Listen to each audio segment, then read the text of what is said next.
I'm back. Did you miss me? I missed you guys. So we're going to continue to move on here to chapter 17. It's about the shoulder and the shoulder girdle. So we're getting into a region that becomes way more complicated than it appears just because of all the things that are involved in the shoulder. So let's kind of dive into it.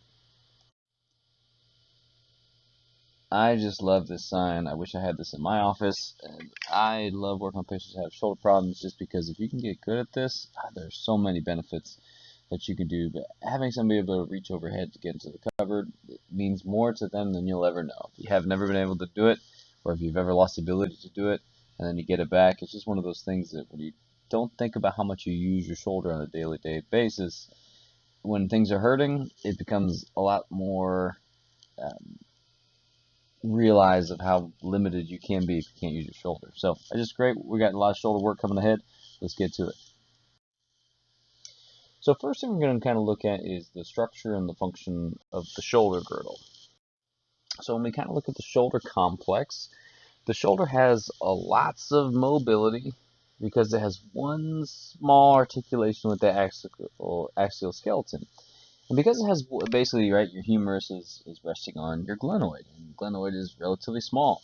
People have kind of compared it to a beach ball sitting on the nose of a seal. You got this giant humeral head versus this itty bitty kind of glenoid. So it becomes hard to stabilize when you have so much humerus with one small part where it has that articulation with the axial skeleton. So the shoulder complex, we consider it's 3 synovial joints and 2 functional articulations, and then it also gets influenced by the cervical spine and the thoracic spine. So as you guys have heard before, when we're doing things, we try to clear the joints above and below.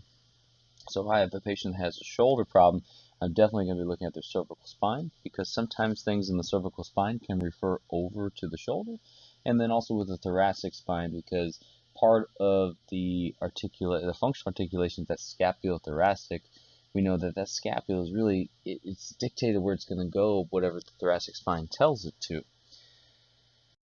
So the hard part becomes, well, I hope you guys know who this is. This is one of my personal favorite artists. This is Avril Lavigne, and she has a great song about why you have to go and make things so complicated. And that's what I feel like the shoulder can be at first. You got a lot of moving parts. We just got to make sure they're all in working order. So let's get into it.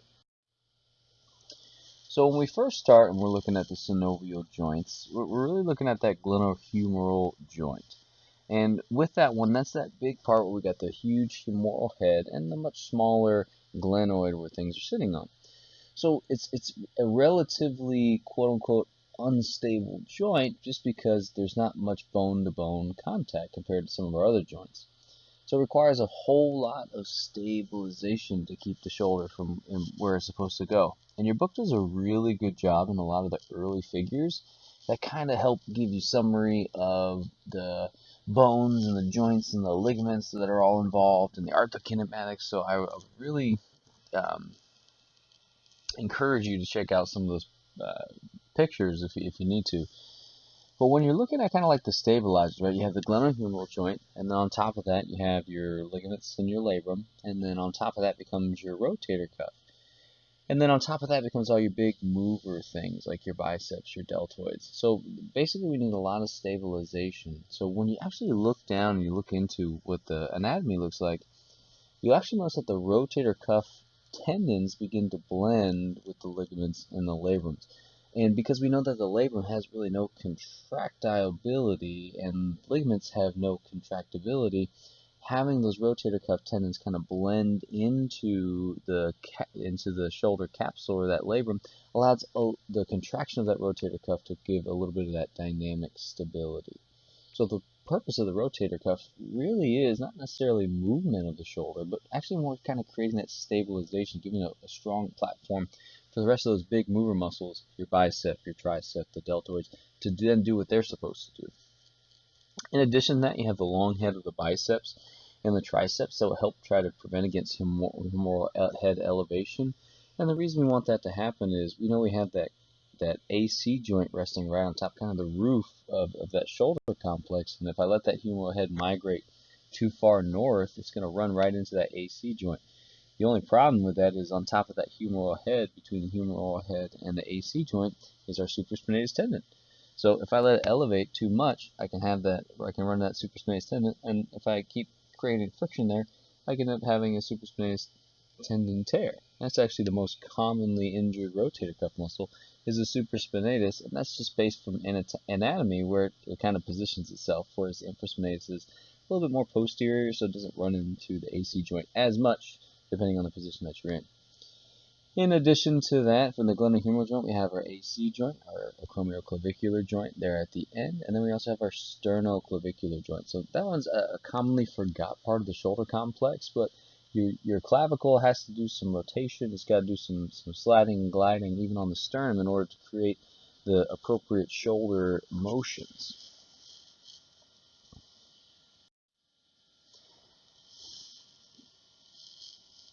So when we kind of keep looking on the shoulder girdle, we have more of our functional articulations.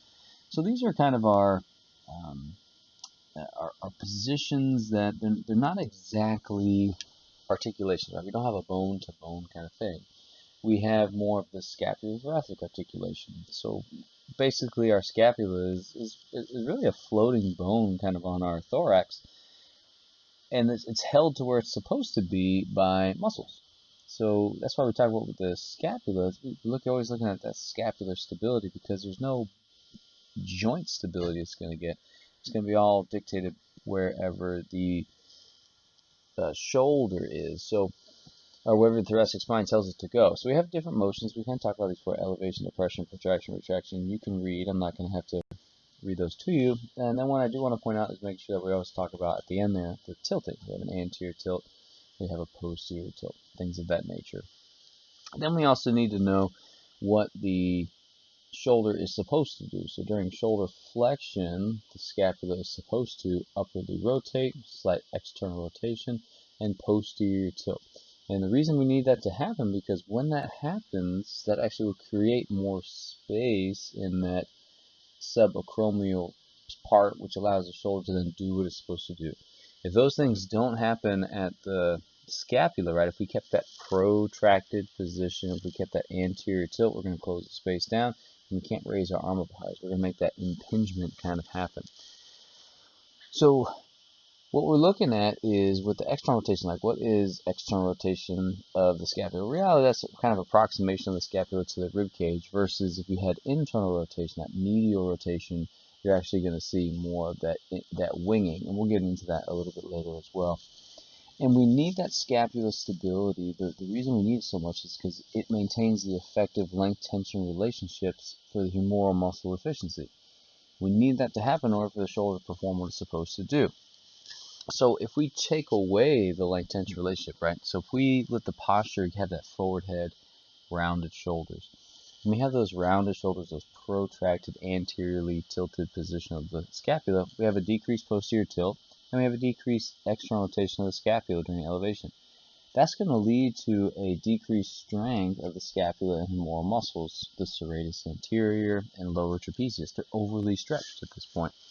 That's going to increase stiffness in the pec minor, because that's what does that anterior tilt, and it's going to increase stiffness in the levator scap and scalenes.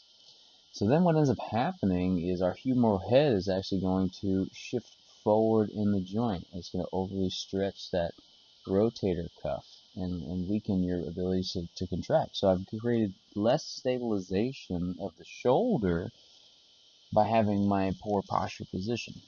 If I have less stabilization, generally my body will rob me of my overall strength, which I talked about before, so my ability to function with my shoulder is going to be compromised. So we know that research kind of shows us that with pectoral minor tightness, we have that increased scapular internal rotation and that decreased posterior tilting. So that's why we see decreased range of motion at the shoulder girdle. We've all seen this before, right? Go ahead and sit up nice and tall. Raise your arm over your head as high as you can. Usually we can get up to that more normal 160, 180 range of motion. Now let's create pec minor tightness. So go ahead and sit back down, or I want you to sit down. Let your shoulders come as far protracted as you possibly can. That would be what the pec minor kind of forces you to do. And then raise your arm up again. And you'll notice that you can't get it up is high, and that's just because you have created less space in that subacromial range for the motions for the shoulder girdle to go. So if we compromise that subacromial space, or what they call the suprahumeral space, right, which is supra meaning above and humeral, humerus, we can lead to, if we compromise that space, we can lead to impingement. So again, you got pretty good uh, figures in your book that will kind of show you and outline these things of what does it mean to have external rotation, internal rotation of the scapular protraction. So I'll refer back to those pictures if you want to see a little bit more specifically of what that looks like. But here's a picture of that subacromial space. So basically what you're seeing here is we have our humerus here. We have that supraspinatus tendon running through here. We have that middle deltoid running through here. And then we have our nice bursa, right? Bursas are going to come into places where there could be some friction, and their job is to reduce the friction. So you can imagine if we make this space between the AC joint and the humerus, if we make that smaller, it's going to pinch on this muscle more, and when muscle gets pinched, they generally shut down. So then I can't use the muscle to the way that I want it to.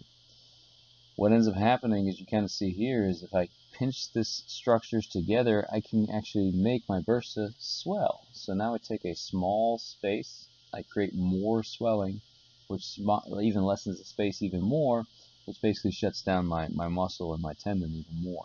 So it's kind of a feed-forward mechanism of when I create impingement, the more impingement I create and the more swollen things get, the smaller and smaller the space gets, allowing me to impinge more frequently and sooner and cause more pain. So when we're looking at that glenohumeral kind of function, we look at the scapulothoracic rhythm as one of the things that we look at. And in general, this is where we consider a 2-to-1 for the glenohumeral to scapular ratio. So what I mean by that is if we imagine that, let's say, normal shoulder flexion is 180 degrees. That means about 120 of it should come from my glenohumeral joint, and my scapula should have the 60 remaining. Now, we agree that that's the general ratio. However, what we know is that it's not equal throughout the whole range of motion. So if you just do forward flexion and you go from 0 to 60 degrees, that's almost completely glenohumeral motion. It's not until after the 60 degrees that we should start to see that scapula move a little bit. The reason this is kind of important is when you're examining a patient, if I'm having them do shoulder flexion and their scapula starts to upwardly rotate prior to 60 degrees, let's say it starts having at 30 degrees of flexion, then I have an abnormal rhythm of my scapulohumeral rhythm. That's why we look at those things. I'm expecting to see the ratio. I know the first 60 degrees of shoulder flexion should almost be exclusively glenohumeral, and then I expect to see the scapula have to do its upward rotation in order to create that increased subacromial space. So during shoulder flexion, we know we have a combination of the upper trapezius, we have a lower trapezius, serratus anterior, which is all the combination of those, particularly serratus anterior, is going to help with upward rotation of the scapula, which counteracts the deltoid and supraspinatus. And both of those cause humeral elevation. So if I can create upward rotation that in that posterior tilting of the scapula, I'm going to increase that subacromial space size, which then allows that humeral head to elevate. If that is off, if I didn't allow my shoulder to upwardly rotate, when my deltoid and my supraspinatus would contract, it would raise that humeral head and that would create an impingement.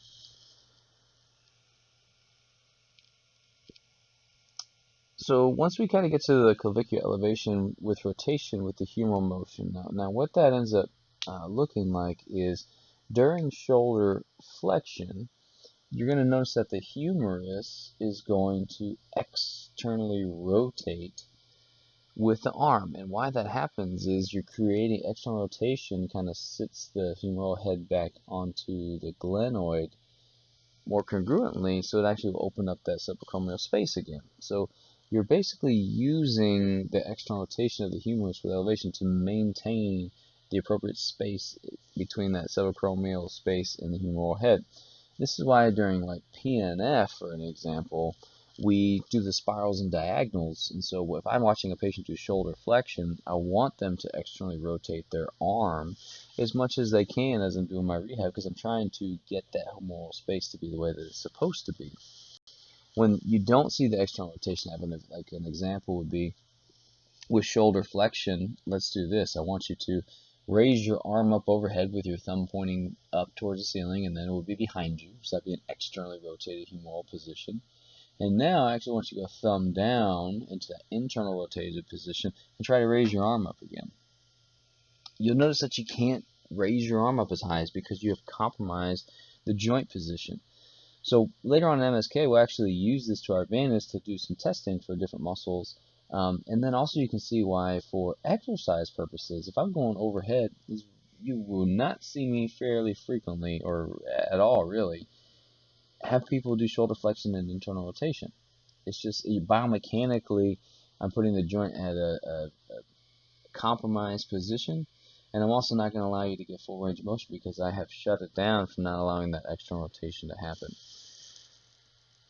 When I'm looking at that clavicular part, I kind of jumped over it, but going back to the clavicular part, with the when the scapula kind of upwardly rotates about 30 degrees, that's actually going to elevate the SC joint, which then causes rotation of the clavicle, which will then also elevate the AC end of the clavicle. So the reason I want that to happen is with that elevation, it's very small, but I need that elevation in order to create more space within that subacromial space, so that way my humeral head can migrate as it is appropriately done. So then I already kind of talked about already that the deltoid and the short rotator cuff muscles and the supraspinatus mechanism. So we kind of talked on this a little bit, but the deltoid migrates the humeral head superiorly, which is counteracted by the rotator cuff, more specifically in supraspinatus teres minor, those ones. So they kind of work in harmony of as the deltoid's trying to migrate that superior head, or that humeral head superiorly, the rotator cuff counteracts it. So when you have a rotator cuff pathology and your rotator cuff isn't working, you're not going to get that depression of that humeral head, so your deltoid elevates the humeral head right up into your AC joint, creating that impingement again. When you have that impingement, you got to remember that you're pinching in that rotator cuff even more, particularly that supraspinatus. So having a rotator cuff that doesn't work and then continue to move overhead without a functioning rotator cuff will actually just cause more and more of a pathology in my rotator cuff. So we need to make sure that the mechanics are working the way that they're supposed to go. Whenever you're looking at any joint, you need to kind of think of, other than just the local structures that I have, what other things can refer pain to the site that I'm looking at, a patient's complaining of pain. So an example of that, shoulder pain is not always a shoulder dysfunction. You can have referred pain in the shoulder, which is why we are always looking above and below the joint we're working on to try to clear them to make sure none of this discomfort is coming from those. So your cervical spine can refer to the shoulder and also refer pain from other related tissues. So what I mean by that is they have looked at kind of facet joint dysfunctions, and so if I have a part of my spine, particularly my facets of the spine in my cervical spine, if they're not working properly, if they kind of have dysfunction, they can refer pain to these different areas. So how they figured this out, it's actually really interesting, is basically they take an irritant in a needle and they inject it into the facet joint, and then they wait to see where patients report pain. And this is where patients will commonly report pain. So you can notice here that if we're looking at the shoulder complex, over here we'll notice that I can have shoulder pain with a C4 or C5, C5, C6 kind of dysfunction there. I can have this like scapular pain at a C6 or C7 or even a C7T1. So what I mean by that is I could, if I was up here doing some palpation and the patient's like, yeah, it's tender, it's not really my pain though. And then I actually came over to the cervical spine and I did my cervical spine assessment. Me pushing on that facet joint would actually recreate the pain down here. So there's a lot of times if I have a patient that's got some shoulder pain here, and none of my motions are really reproducing the pain, I'm like, it's maybe coming from the cervical spine. So I'll come test my cervical spine, and then what I look for is that concordant, or that's the pain. That's the patient saying, this is the pain I came in for you to see. I'm looking for those kind of things. So basically, the key takeaway from this is just because it looks like shoulder pain doesn't necessarily mean that it's coming from the shoulder specifically. I got to go make sure that those other joints are okay, and then I can try to isolate it down to a shoulder pathology. You'll get a lot more of that when we get to MSK next year. We'll teach you how to do the ruling in and ruling out for those kind of pathologies, but you need to know that any pain could be coming from anywhere.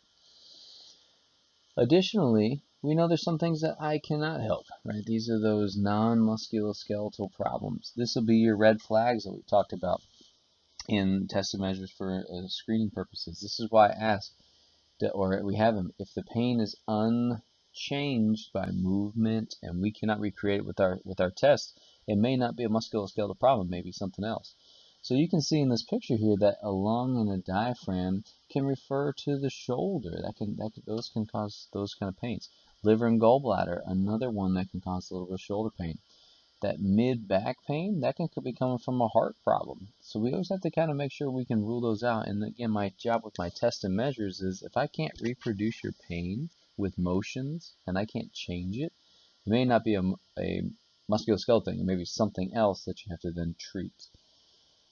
The reason that you have your lung in there, one of the common things that can refer, it's usually a right shoulder pain, would be a Pancoast tumor. And that's got a tumor in your lung. So those are things that we have to be aware of. They're not super common, but I have only personally seen one of those in the clinic, and it was already diagnosed by the time it came to me. So we were working on some other things, but it was interesting to know that had happened.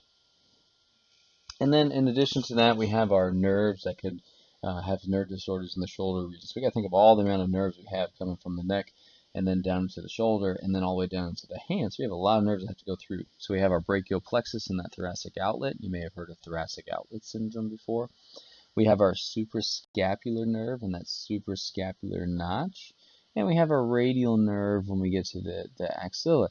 That will become very important when we look at kind of shoulder dislocations and those things. So now as we dive a little bit further in that kind of basic, just quick overview for anatomy, let's get into the management of some of these disorders and some of the surgeries you may see. So if we have joint hypomobility, right? Hypo meaning it's not moving as much as we would like to. So some of the things that we may see in the glenohumeral joint with related pathologies and symptoms, we kind of talked about osteoarthritis and rheumatoid arthritis. So remember, if it's arthritis, it generally follows that that capsular pattern. And in the shoulder in particular, what that means is we're going to see limited external rotation, which is going to be more limited than abduction, which is going to be more limited than flexion. So what that would mean is if I took each range of motion as a whole, right, 0 to 180 degrees for shoulder flexion being 100%, 0 to 180 degrees of shoulder abduction being 100%, and then 0 to 90-ish for external rotation being 100%. My amount of flexion that's limited, instead of having 180, I may see 160. My abduction, instead of seeing 180, I may see like 120. And then my external rotation, instead of seeing 90, I may see 20. So my external rotation is my most limited pattern overall compared to abduction, compared to flexion. That would be considered a capsular pattern. So when I see certain things that show up as a capsular pattern, I start to think, let me look at this patient's age. Could this potentially be some form of arthritis? Or could this be something else like a frozen shoulder? That would also appear to have a capsular pattern, or adhesive capsulitis would be another term you may have heard before. So basically when I see these things like the traumatic arthritis, so traumatic arthritis being, it's not you had a trauma and then you're in this pain and guarding mode, so you're not really doing a whole lot, and then you can look like you have this arthritic loss, but it's not arthritis necessarily. It's more that post-immobilizations or stiff shoulder that we talk about. So remember, in the acute phase of all this stuff, particularly with like rheumatoid arthritis, we may have that pain in guarding. Subacute, we get the pain at end range with a little limited joint pain, like tissue resistance and pain kind of come on simultaneously. And then chronic, we may see that pain happens after we get to tissue resistance, right? We get to tissue resistance first, and then we don't have this problem later on. There's a lot more to come when we talk about frozen shoulder and adhesive capsulitis. There's different stages and stuff. You'll get there eventually. But it's important to know why I'm seeing this hypomobility, because my treatment initiation and progression is going to vary depending on which of the problems I think that this is coming from. So kind of continuing on, so some of the clinical signs and symptoms that you may see people that are complaining of hypomobility would be night pain and disturbed sleep. Usually the shoulder's a little uncomfortable, and the disturbed sleep happens when they roll on that side and it hurts a little bit more. Night pain. Now you're like, wait a second, I thought night pain was a red flag. The red flag is unrelenting night pain. Like it wakes me from my sleep and I am unable to go back to sleep because it hurts so much. That would be a true red flag. That's what I'm thinking, something non-musculoskeletal. First, with night pain, people are like, oh, I got pain at night, and then but I'm like, what do you mean by that? I say, well, when I roll on it, it hurts. I kind of roll off of it. It woke me up. I roll off of it. I'm able to fall back to sleep. That is not a red flag. That's just saying that sounds more musculoskeletal. Pain with motion, that makes sense. Decrease joint play, decrease arm swing, decrease muscle performance. Basically, right, they're not using their arm to their full ability because it can't go that far, so things kind of just don't work as well as they used to.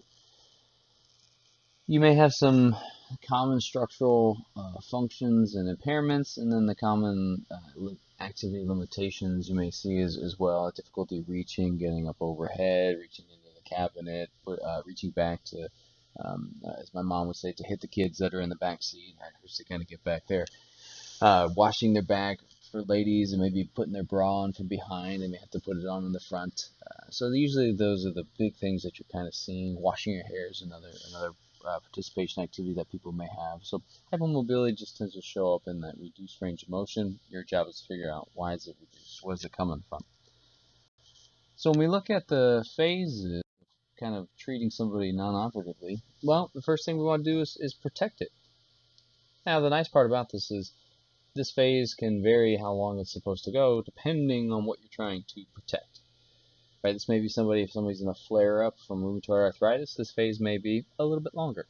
If somebody's in the acute phase of something, this may be a little bit longer.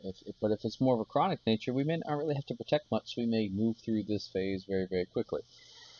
But this one will kind of work through educating the patient, controlling pain, edema, guarding. Right? Protection phase, basically think of it as they're in that acute phase. What do we need to do? We can control pain with our grade 1, grade 2 mobilizations if it's appropriate. We can do compression. We can do elevation. We can do ice. We can do stim. We can do muscle setting. We can do all those things we already talked about from the acute phase to work on here.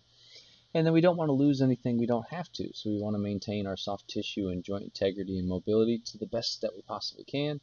And then we don't want anything else to get compromised from disuse. So we want to make sure we're maintaining the integrity and function of the other things. So I'm working on my shoulder. Shoulder is kind of injured. I want to make sure my neck still does what it's supposed to do. I want to make sure my elbow and hand are still doing the things that they're supposed to do to the best of their ability to maintain their function.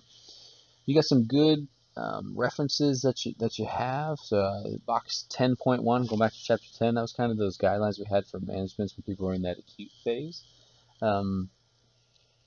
You'll look at some of the things that we need to protect when we have to. So like figure 17.22 illustrates pendulum exercise, and you can get a little gentle distraction with just using the weight of the arm. And if you use an actual weight, right, now you're kind of actually looking into a grade 3 mobilization based on that weight and distraction force. So if I'm truly in the subacute phase, I'm trying to protect something, and I give them a weight to do a codulum pendulum, then I may be moving away from what I wanted at grade 1, grade 2. I'm getting into that grade 3. So it's just kind of things to consider when you're looking at exercises to prescribe for different people. Getting into that second phase, or that subacute phase, now we're in that controlled motion. We need to control the pain and edema, joint effusion, just like we kind of talked about doing before. we need to progressively increase soft tissue and joint mobility. So this is when we may start to work into those grade 3s and grade 4s, because we're in the subacute phase now. We should have that tissue stretch, and if there's pain, they kind of come on simultaneously. We need to inhibit any muscle spasms and correct faulty mechanics. We need to improve joint tracking. We need to improve muscle performance. So these are actually really fun techniques. Your book has a lot of good pictures in this about doing self-mobilizations. We're going to go in lab. We're going to go through some mobilizations again, so don't worry. We'll kind of work on that. We kind of did therapist moving them, right? We do our normal oscillations. There's a couple other different types of mobilizations. You could do mobilizations with movement. So we'll look at those in lab as well, and we'll kind of walk through some of those things. So we just know that in the controlled phase, that's our subacute. We want to keep everything in our subacute just like we had before. See how everything just kind of comes back, and you can continue to rely on the things that we showed you before. So then we get to our return to function phase, right? This is that chronic phase. This is the more fun phase for sure. Well, we want to progressively increase flexibility, strength, and get back to those functional demands to the best of our ability. So we know how to treat that. We're going to work on strength. We're going to work on anything else that we need to get them ready for what they want to do and what they're trying to get back to. When we think of certain things for hypomobility, right? So if you have really bad adhesive capsulitis, or if I have this stiff shoulder from being immobilized for a while, sometimes we could get adhesions, or sometimes we could get things that just will restrict the motion. And we mob them and we stretch them and we're not seeing anything kind of happen. You may get a manipulation under anesthesia. MUA is kind of what its acronym is. And what that is basically they put the patient under anesthesia, and then they move the arm through the full range of motion that is supposed to happen. Or it happens after ACL reconstruction sometimes too, is they'll bend the knee as much as it's, or they'll straighten the knee. They basically try to break up any of that scar tissue or adhesions that had formed. The reason they do it under anesthesia is that way the patient's not guarding and they can actually get through that range. Why is that important to me? It's because if I have a patient who is going to have a manipulation under anesthesia, the reason they're having the surgery is they were not able to move and they scarred down too much. So for me, that means that I have to get them in every day in order to get that thing to move. So basically what happens is after they do the manipulation, I will have the surgeon take a picture of what range of motion they got, and then that way I know what I have to get to, because that's what they had in surgery when they weren't guarding. I've got to be able to get there. So they'll actually start to do passive range of motion in the recovery room, and they'll focus a lot on external and internal rotation with the arm in 90 degrees of abduction, because that will really stretch out that capsule on the anterior and posterior sides. And they work on flexion a lot too, because that's usually the more functional motion that's lost. But I'm really working on, I got to see this patient every day to make sure that they don't rescar down too much and that I maintain the range of motion that I had before. So it's kind of reminding you of what was the point of the surgery? What can I do as a PT to reinforce it? There's really no protection phase here because, again, the reason we got it is we had to rip through those adhesions to get things moving, so let's keep it moving. When we kind of get to other hypomobilities, we can have some problems we see at the AC and the SC joints.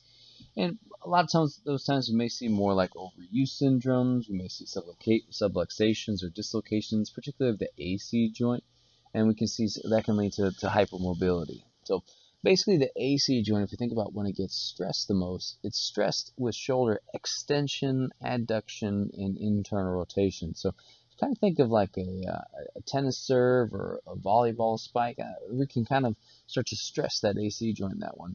And usually how these patients will present is you're going to have pain at the joint. This is one where you can kind of pinpoint where it is. The patient will take a finger and say, this is where it is. You may have kind of a painful arc and of motion, so not too bad, middle of motion, okay, getting more and more comfortable, and then as you get to the end range, it's not as bad. So it's that middle part that usually ends up being more discomfort. And then you can also have near the very end ranges of shoulder flexion or adduction, things that will cause more stress on the AC joint. That can also have discomfort. So it's usually the very end ranges of shoulder flexion that will be able to reproduce the AC joint pain. It's actually a special test you'll learn in MSK. And then also, a patient may complain of their inability to reach overhead because it's uncomfortable to get up there. So this would be a case on that right side over here. You kind of see this, we call it almost a step off here, where you can see that this side is that more normal side on the left, and then we kind of have this bump that we're seeing on the right. And so that would end up being an AC joint separation. And so what we end up doing is we actually grade it depending on what ends up happening. So we can have separation, and depending on how much separation happens, right, the more separation we get, the more unstable things get. And until we get to all the way down to the side, you'll learn way more about this in MSK. And the reason that this is important to me is we know that conservative therapy is helpful for certain one of these. And it gets to the point where there's no way I'm going to make this any better, and actually surgery is the best way to go. So if I can get a patient and I can get this typed, then I can tell you, okay, here's the prognosis. You need surgery now, or hopefully we won't need surgery because we have pretty good conservative treatment here. So it's important to know that there's different levels and varying amounts, and then how they will dictate on rehab. And I'll let Dr. Sakas talk way more about that to nauseam next year for you guys. And we kind of talked about the structural impairments and the functional impairments, how difficulty reaching overhead and difficulty, those things. So I feel like I covered those already. So continuing on, we have the AC and SC joint still. So with the management of this, if you end up getting hypermobility, right, it's moving too much. So you can imagine, if I go back to that like type 6 where everything looked really bad, those are people that are generally looking to brace, to maintain their motion to the best of their ability. You may do some cross fiber massage and really stabilizing down that structure to try, because that was the purpose of the AC joint, is for more stability. So I want to stabilize that joint to let the shoulder do what it's supposed to do. If it's hypomobile, you may end up doing MOBs. It's hypomobile, so get it moving. You guys know how to do that stuff. And there's actually really good pictures in your book in chapter 5 that will show you some ways you can do either of those mobilizations in particular. So now we get into kind of the surgery part of this lecture. So GH arthroplasty. So GH glenohumeral arthro joint plasty, right? You're removing that part. So indications for surgery. So why would a patient get this? Well, generally it's to kind of relieve pain. It may be to improve mobility or stability, and it may be to restore or improve use of upper extremities. So again, why is it important for me to know this is if it's to relieve pain, well then that's really what I'm going to focus on, is after the surgery, I want to work on that. If it's to improve stability of the shoulder for functional use, then I don't necessarily care as much about range of motion as I would if the goal was for more mobility. So I may sacrifice that, like if I have as you will see here when I get to the total shoulder replacement, if I get a reverse total shoulder, it's all about function of the shoulder, and you're going to have more stability. So I really don't care how high the shoulder gets.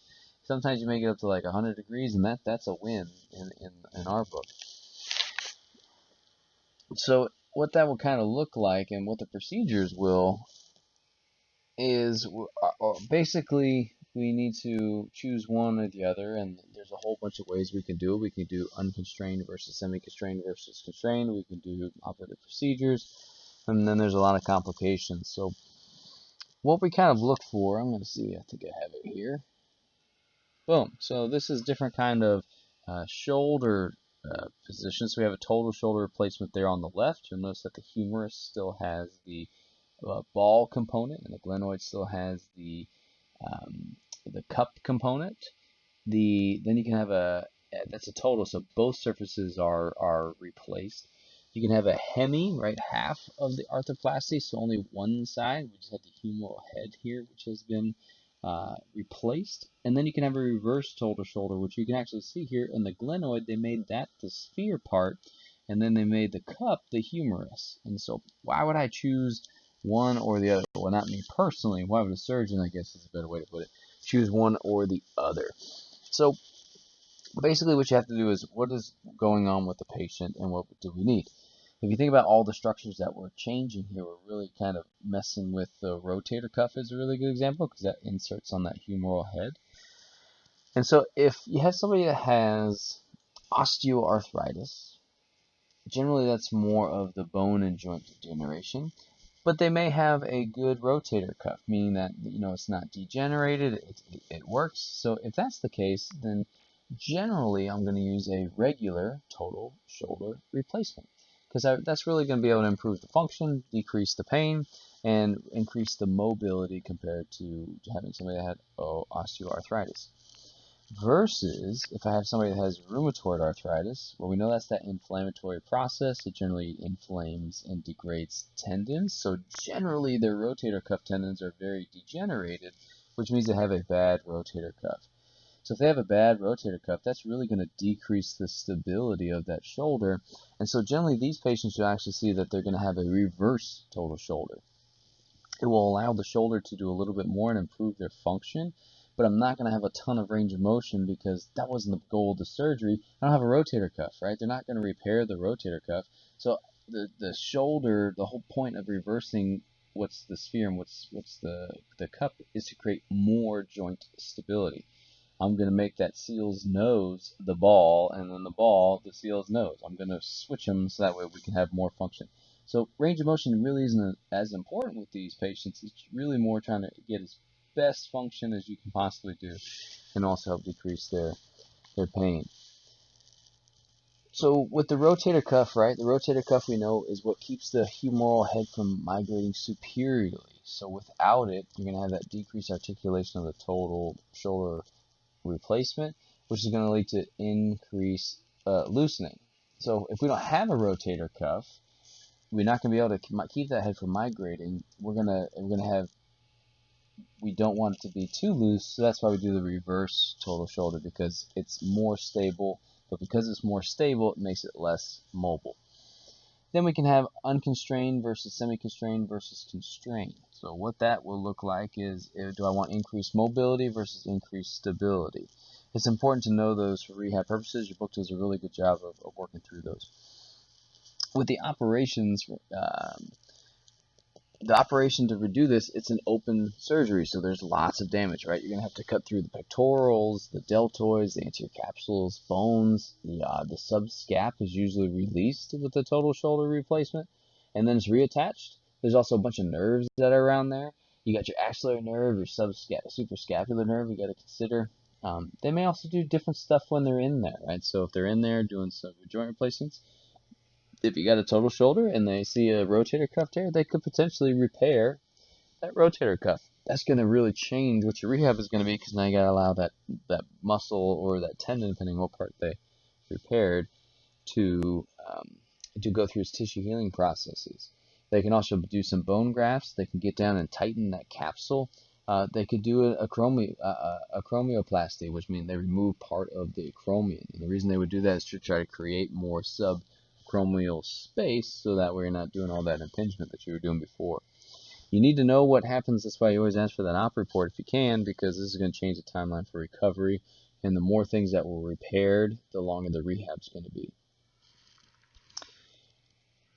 With one thing that I think is important to know is after surgery, like how does a doc goes in there, they do all this replacement stuff, and then how do they know what's good? They actually will move the arm most of the time after they implant things to make sure that things are fitting.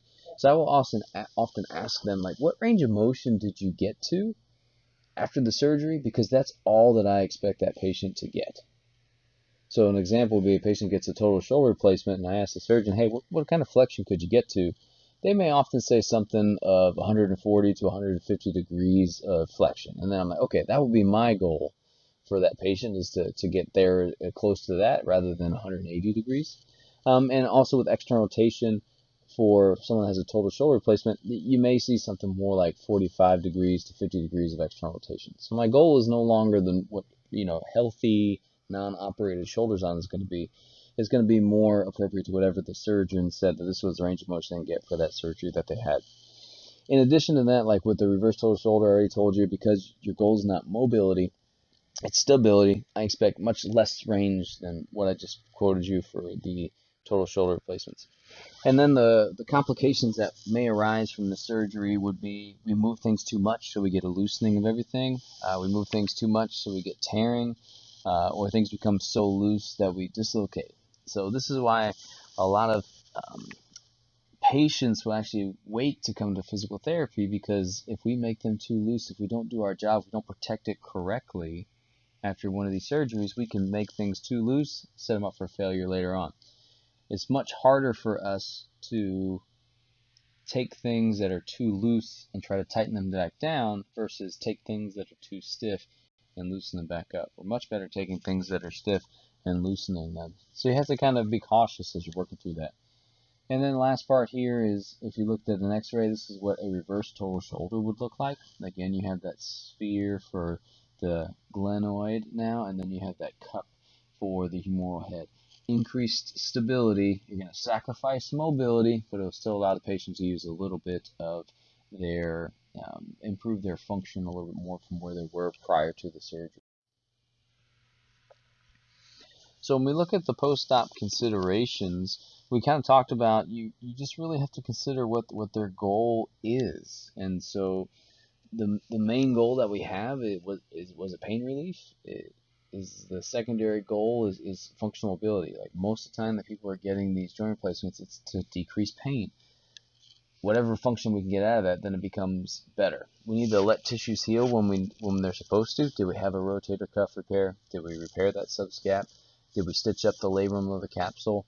And we need to know which motions kind of stress each one, right? So if we generally we're going to see limited shoulder external rotation, extension, and abduction because we went through that anterior capsule. We don't want to stretch that out too much.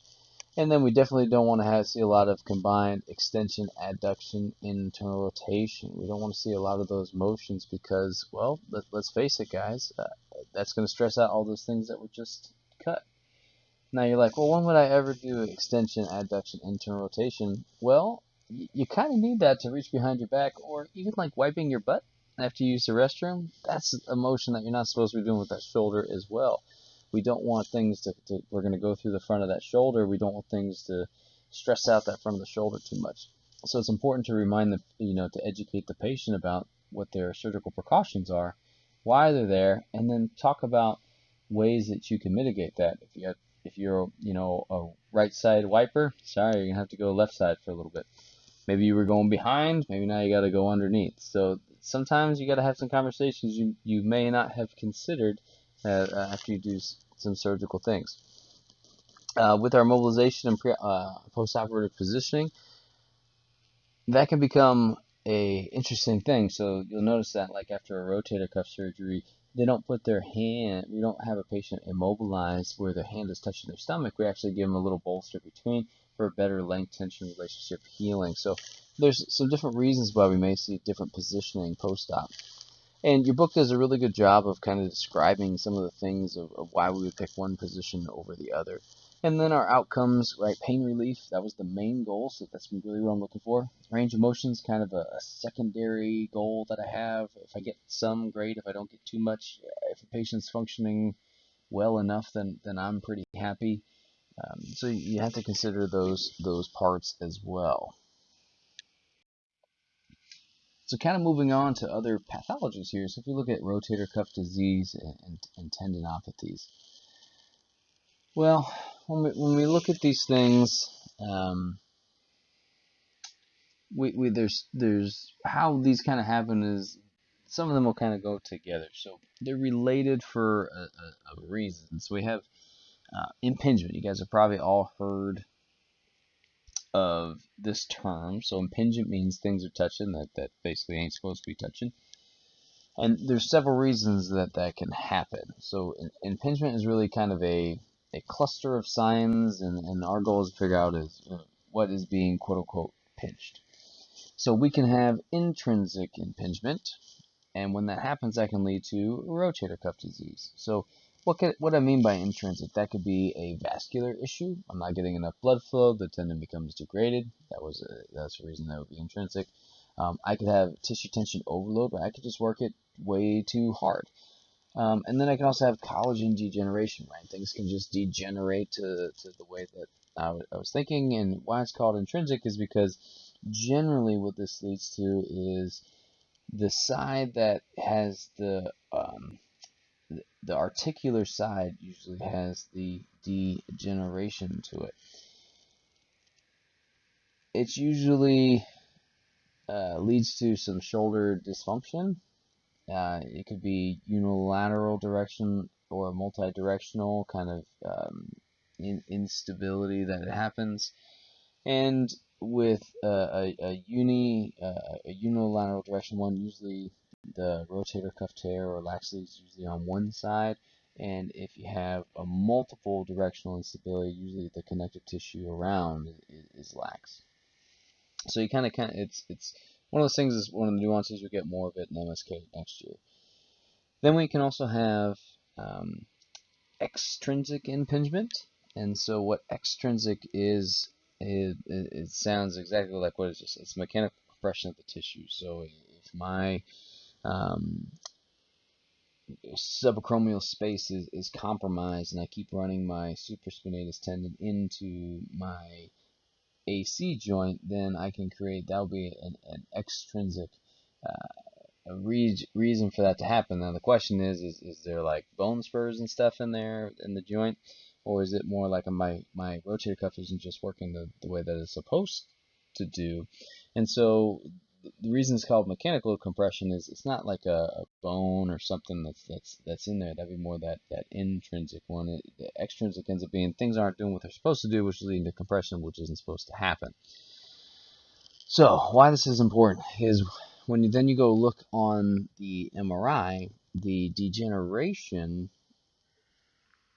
usually happens on the exterior side. So the intrinsic degeneration generally happens on the side closest to so I'm looking at the supraspinatus tendon in particular, usually happens on the side closest to the humerus or that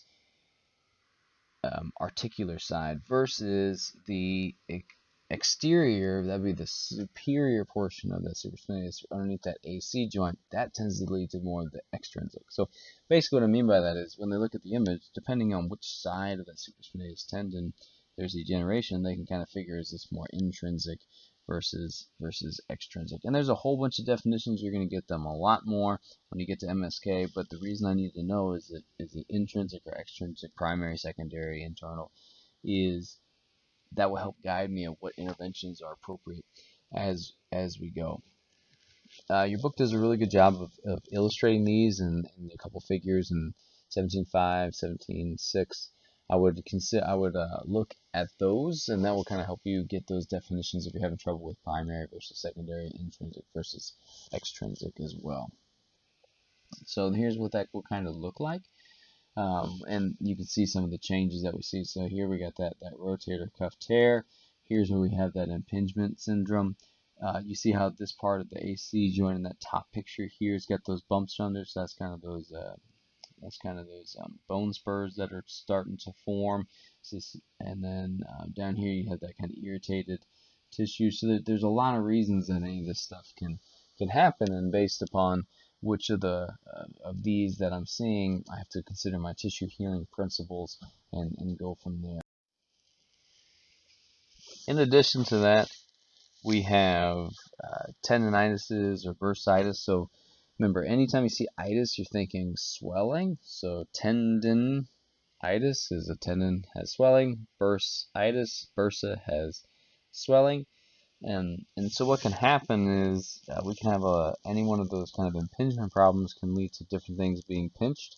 Sometimes it's my supraspinatus tendon, so I may get tendinitis. Sometimes my infraspinatus tendon, I may get again, my tendon swollen. Could be bicep. I get, remember that attaches to that labrum, so when you go into shoulder flexion, that bicep tendon can get underneath the AC joint, which can create some compression there.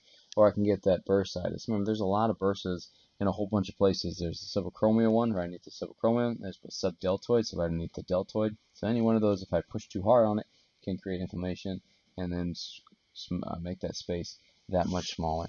Then there's other impaired musculocutendinous issues, and then you can have the insidious or atraumatic onset which will happen a lot. It ends up being like an overuse kind of thing. A good example is you may have a patient that comes in saying, yeah, my shoulder hurt, and then you ask them what they did, and they said, oh, 2 weeks ago I was painting my house. And if you think about what painting is, it's going up and down in flexion a whole lot of times. So if you're constantly doing that over and over and you're impinging, you can create kind of a tendonitis or a bursitis from doing that. So it doesn't necessarily have to be hey, I fell on my shoulder and created swelling. It could be that you just did that overuse kind of stuff that you could do before. Then we have a whole bunch of stuff when it comes to common structural and functional impairments. And so what we think about this is, how can I create some of that impingement and have some of those painful shoulder syndromes? So when we talk about the external impingement, right, that is coming from poor mechanics happening. So you guys kind of saw this when you did that poor shoulder position, or that full rounded shoulder position. You raise your arm overhead, or if you turn your thumb down and raise your arm overhead, you kind of get that pinchy feeling up at the top of your shoulder. Well, that's because you're running your humerus into your AC joint. So you're kind of seeing what impingement feels like. So poor posture and muscle imbalances, particularly that posterior muscles and the scapular muscles, when those aren't doing what they're supposed to do, and they are letting your posture impair that subacromial space more, that can lead to you having more and more impingement. So decreased thoracic range of motion. We kind of looked at that a little bit the other day. So we need thoracic extension is key, because we know that flexed posture, that excessive kyphotic posture in the thoracic spine, that pushes those shoulder blades into protraction and anterior tilt, which closes that subacromial space down. Versus when you can get some extension in the thoracic spine, that actually allows the shoulders to posteriorly tilt, retract, and depress a little bit for that scapula. So that will allow more range of motion going.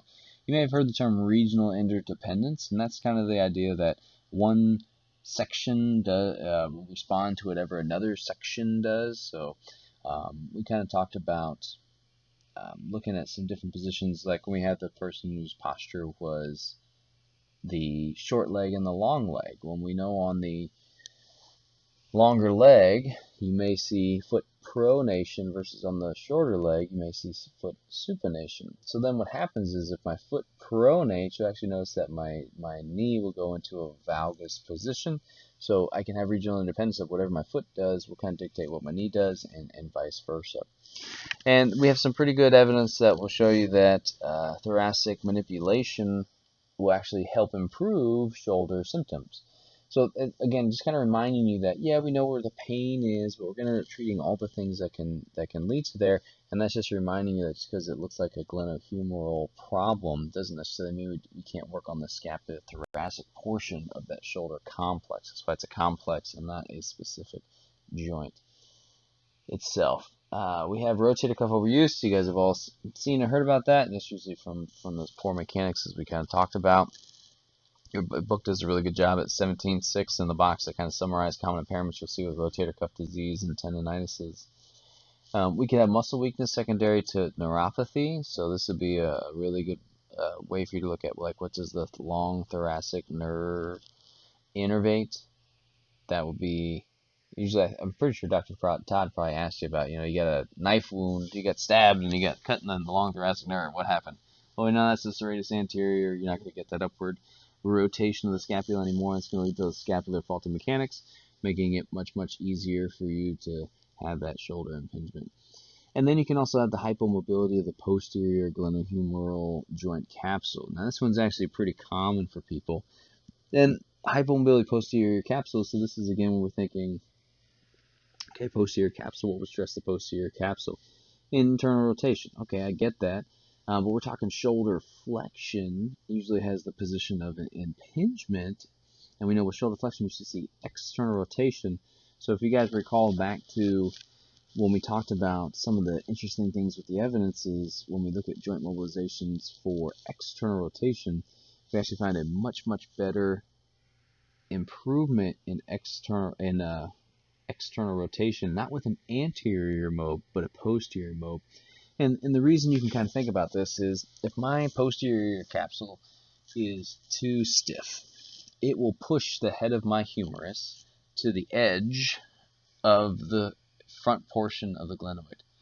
So my ball is basically almost falling off the tee at this point, or falling off the edge of that cup. So if I were to go in external rotation, and if my shoulder were to slide even more forward, which is what it's supposed to do biomechanically, it would fall off the edge of the cup, and then I would cause some shoulder problems. So basically what we rationalize it to is if we actually stretch out that posterior capsule when we're doing external rotation, what ends up happening is you take that ball, instead of sitting on the very edge of the cup, it goes to the middle of the cup and allows me to have more range of motion. It's a harder thought process to get, so if you need to rewind, go ahead and think about it, but we'll talk about it a little bit more as we go through shoulder mobilizations in class. So when we're looking at those painful shoulder syndromes non-operatively, we get to the protection phase. I think we covered this enough, you guys. This is your acute phase. Control the inflammation, promote the healing, educate when you need to. Talk about posture, talk about positioning, talk about protection. You got to maintain the integrity and mobility of the soft tissues to the best of your ability. So you can use your hands, do the soft tissue mobilization, massage, general muscle setting. Develop support in related regions. So again, if I got a shoulder pathology, doesn't mean I can't work the scapula thoracic joint as long as you're allowed to. And then I think Dr. Lenicky had a nice way of talking about pulleys, right? If somebody's got shoulder impingement, which means as they go into flexion, they're pinching, is a pulley a great idea? Because the pulley is going to pull them up into more shoulder flexion. I think you're probably going to create more impingement as you do that. So maybe pulleys, even though you're like, well, I'm not using muscles, it should be good. You're kind of putting up in a position that was painful in the first place. So maybe something to consider. Maybe work on more interventions for posture-related things. Then we get into our controlled motion or our subacute things. Continue to educate where you need to. Develop strong mobile tissues. Work on joint tracking and mobility. Balance and length and strength of muscles. Develop stabilization and endurance. Remember, we got to work on those muscles because that type is A, what usually atrophies first, and B, most of the muscles like the rotator cuff and the stabilizers are stabilizers, so they're meant for endurance. So let's train them appropriately. And then progress shoulder function. Maybe I got to start off at not doing overhead presses just yet because I'm still working on some of those impingement. Let's work below the level of discomfort to the best of our ability and then recheck what those overhead positions will look like. This is where mobilizations with movement really come in, and our goal is we want to glide in the direction of these symptoms as the patient moves. And we'll kind of talk about those a little bit more in lab as well. And then we have our return to function phase. So keep working on those endurance, keep working on motor responses, work on more strength, progress to that functional training. We really want to start to work towards the end. We're going to work to those eccentric training and working on max loads and working on max endurance depending on what kind of tissue is involved. Don't worry, you'll get a lot more of that as we go through lab, and then we'll talk about it even more when we get to MSK. So then we can look into now that we kind of failed the non-conservative approach, or maybe we don't think they're appropriate not conservative. We want to do our surgery and our post-operative management. So most of the time what you'll see here is you'll get a subacromial, so underneath the acromion, decompression, and what the post-operative management is. So actually what will happen in this is they will take off part of the acromion to create more space. So it's actually really cool when they do that. But basically what will happen is you may find that you have different types of acromions. So basically looking at the different shapes that you have. Type 1, you can imagine we're looking okay, and by the time we get to type 3, we got this hook on the top. So if you look at the space between type 1 and where that supraspinatus tendon will kind of run, versus here and that type 3, or even in that type 2, we got a little bit less space that will actually close the space down. So what they may do is they may come in and actually shave down this hook to try to create some more space for that person. Or what they may end up doing is they actually put a gap in here, which would eventually get filled with scar tissue. But again, their goal is to just create more and more joint space. And again, you'll learn more about the surgery specifically when you get to MSK next year. But just wanted to cover it a little bit here. So what are our kind of indications for surgery, for this surgery?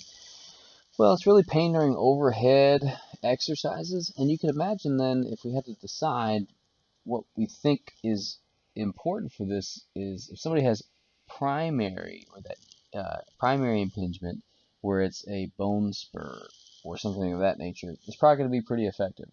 Versus the surgery won't be as effective for somebody if they have the external impingement, right, where the mechanics are off that's causing the impingement. Those people tend to fare less good because there's nothing really to decompress, right? It's more of a mechanical use rather than an anatomical problem. This is often can be done with patients that end up getting rotator cuff repairs as well. So remember, in that impingement position, if I continue to impinge enough, I can impinge on that supraspinatus tendon, that infraspinatus tendon, degenerate it, and then I have to repair it. So you actually often see if somebody gets a rotator cuff repair, they'll usually do a decompression as well. Most of these are usually done arthroscopically, so the nice part is there's very minimal damage to the tissue. It's not that open procedure like the replacement was, so it's a much faster recovery. Potentially, if they need to do a little bit more, they can do kind of a mini open, where they don't open it up as much, but they still open a little bit more. So why this is important, you have more things that got cut through, so you're going to end up having a little bit slower recovery. The other thing they can do in the surgery where they do that quote-unquote decompression is, other than just shaving the bone down, they can actually take part of your bursa or the whole thing, or that subacromial bursa. So that's called a bursectomy. Bursa meaning they took out. They can also release the coracoidacromial ligament, so they basically cut it, so that way the AC joint separates a little bit more, creating more joint space in that subacromial space. They can shave down that hook of the acromion, like we kind of talked about in that types. Or you could shave down bone spurs, like if something became a bone spur, that osteophyte, right? Osteobone, bone spurs. They can shave those down to try to create more space. So anything they need to do from any one of those perspectives will be considered a quote-unquote decompression of that subacromial space. And your postoperative management, well, that really just depends on what was done. You have to follow your normal tissue healing times. Was anything repaired? If it's an ectomy where they just took stuff out or they just shaved stuff down like bones, you can go much, much faster. If they did the rotator cuff repair, then it really becomes that you're following the timeline that would be for that muscle or that tendon repair. The outcomes. Well, this is when, unfortunately, sometimes the outcomes that we have just don't point to us being very good. And what I mean by that is, unfortunately, self-managed exercise program where they had a patient get the surgery, they handed them some handouts that said, do these. Those were just as good as if they actually came to the clinic and saw us on a day-to-day basis. So we got to get better at this rehab for sure, or we have to decide, is this rehab, particularly if it's just an arthroscopic procedure where they're not really repairing anything, do these patients really need us? I hate to think that they don't, but right now the literature tells us that we're no better than just a handout. So don't get it gets me fired up. I think we can do better. I think we can do better. But kind of continuing on, so this is basically what that shoulder surgery would look like, where they came in and they're seeing some degeneration here, and so this is that bursa. Here's that tendon where we're seeing that irritation. They came in and they kind of shaved down that underneath of the acromion to try to create more space. So if you look over on this postoperative condition, you saw that they came in and they removed a little bit here. In addition, they kind of shaved down that medial portion or that distal portion of the clavicle to try to create some more space as well. And then they took down some of the bursa. So they shaved the bursa, they shaved the acromion, they shaved the clavicle, all in purpose of trying to increase the joint space. I think this is really cool. As you're looking at this stuff, they use these tools, shave down the bursa, that'd be that bursectomy, and then you can have that distal clavicle resection, or that clavilectomy. They're taking off that for the point and purpose of creating more space in that subacromion. area in order to have less impingement. When we get into kind of rotator cuff repairs, right, this is another one of those bread and butter ones we have in physical therapy of what will be the indication for somebody needing a rotator cuff repair? Well, that could be we had degenerative issues that led to shoulder dysfunction. That could be you have a vascular issue, or you end up having a traumatic injury, or something of that nature. And we can also have kind of that degeneration. You just have increased pain. You can have decreased function, and then they go in and they take a picture and they see, hey, there's an injury to that. If unfortunately this is one of those areas where our images are so good that we may see things that don't actually exist. And what I mean by that is a lot of people will have rotator cuff tears on imaging, but they'll have no symptoms. So hopefully, if a person has no symptoms and they have a rotator cuff tear on an image, you decide, hey, surgery is not a problem. Those symptoms being no pain, no loss of function, no nothing. There's some nice studies that will tell you if you're over the age of 40, you're going to have somewhere around 30-ish, 40-ish% of people are going to have some rotator cuff tears. As you get to 50, it's like 50%. As you get over the age of 80, it's almost 100% of people over the age of 80 have a rotator cuff tear on imaging, whether or not they had a day of pain in their life. So just because we see some degeneration happening on imaging doesn't necessarily mean that we need to go do surgery. So sometimes patient education on, hey, I hear what you're saying, that you're having some shoulder pain, but it's not matching up to what rotator cuff pain would be. You got something a little bit different.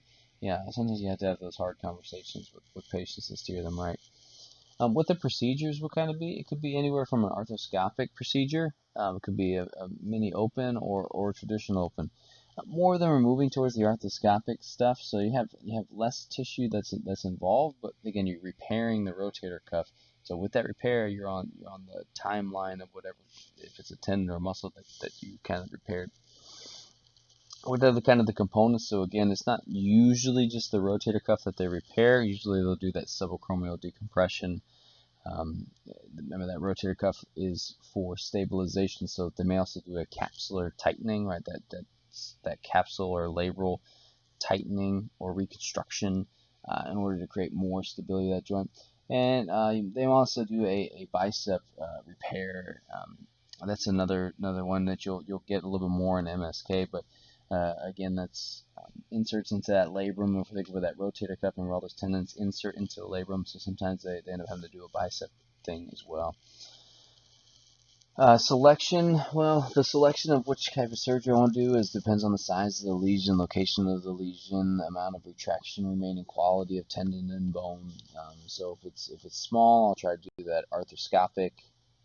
May or may not repair it if it's just slight degeneration. As you get to more of a medium tear or a large tear, and you can have massive tears. So you have to kind of look into some of what the surgeons say, but if somebody says they have a massive rotator cuff repair, that generally means that the tear is more than 5 centimeters, or you have a full thickness tear of more than one of the tendons of the rotator cuff muscle. The reason that you kind of look at that is if you have a medium or large tear, where it's less than what we kind of just talked about, they may have to do more of like a mini open procedure where they split the deltoid. If you have a very small tear, they may be able to do that arthroscopic kind of procedure. And if you have a massive rotator cuff tear, that's usually when they have to do more of an open procedure. Or if you have a subscapularis tear, that's a much larger tendon and a much larger muscle than the other one, so they actually have to do an open procedure for that as well.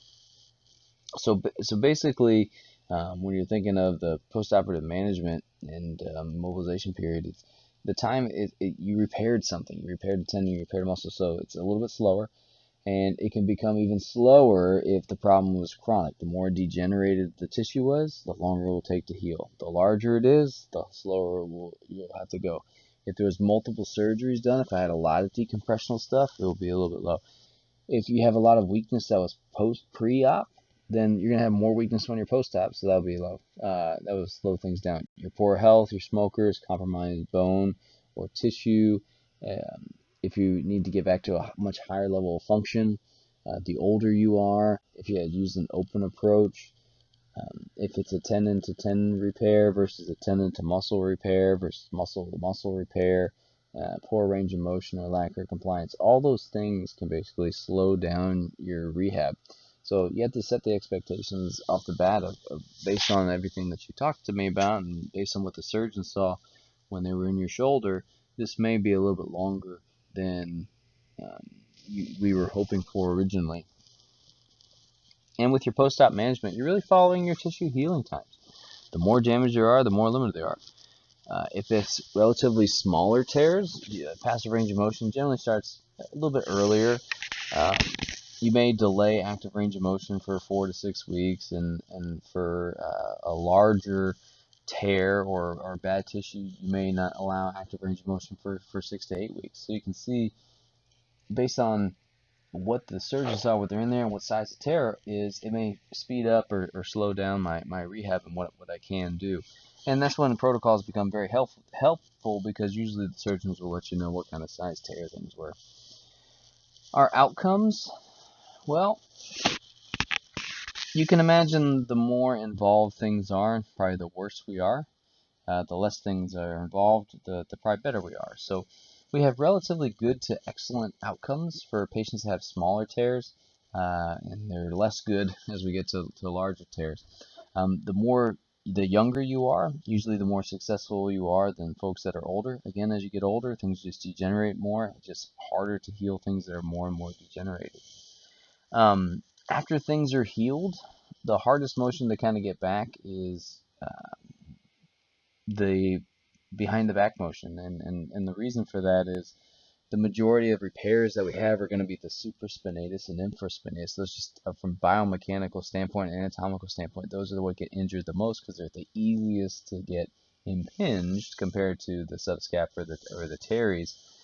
So those are external rotators. So when you have to reach behind your back, you're more going into internal rotations. That's why it's usually a little bit harder to get that motion back.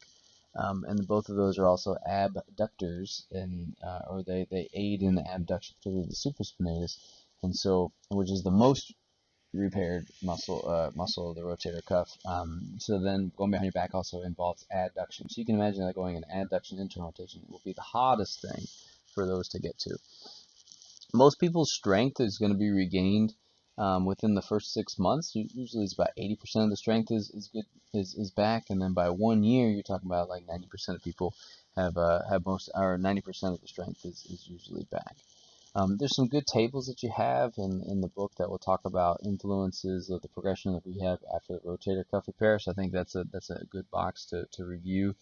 And then the size of tear and cyclomobilization and things like that is also in box 17.4. So those will give you some nice outlines if you're thinking like, how will this vary between different things? Use those as your references. When we look at shoulder instability, then we have to be like, okay, so instability, we probably need to stabilize because we don't have it.